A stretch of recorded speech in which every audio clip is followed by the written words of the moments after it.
আরে ওর বাইকটা কোথায় গেল? দিদি দিদি, হ্যাঁ? বাইরে তো বাইক দেখছি না, এত সকাল সকাল সঞ্জু কোথায় গেল? সকালে জলদি উঠে কাকে যেন পেটাতে গেছে। তুমি এখানে কি করছো? ওষুধ আর ডেটল রেডি রাখছি, যদি উল্টো মার খেয়ে আসে। তুমি ওর আসল মাই তো না? এই, আরে শালা বাবু, ওর জন্মের সময় তুমিও তো সেখানেই ছিলে। হ্যাঁ। তাহলে এই কথা জিজ্ঞেস করছো কেন? জামাই বাবু, বেশি আদর্শ হওয়া কিন্তু ভালো না। হ্যাঁ চলে ওটা এসে গেছে। শর্ত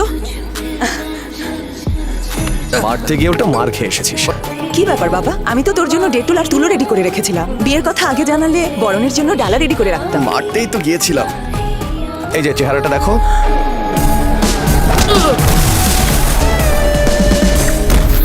এত মারামারির পর বিয়ে কিভাবে হলো? শোনো, এই, শোনো শোনো, আমাকে কেন মারতে এসেছো? কাব্যকে বিরক্ত করি তাই বলেছে যে আমি ওকে বিরক্ত করি। যদি তাই হয় তাহলে মারো আমাকে, আমি কিছুই বলবো না। কিন্তু সত্যিকারের যে ভালোবাসে তাকে মারা ঠিক না।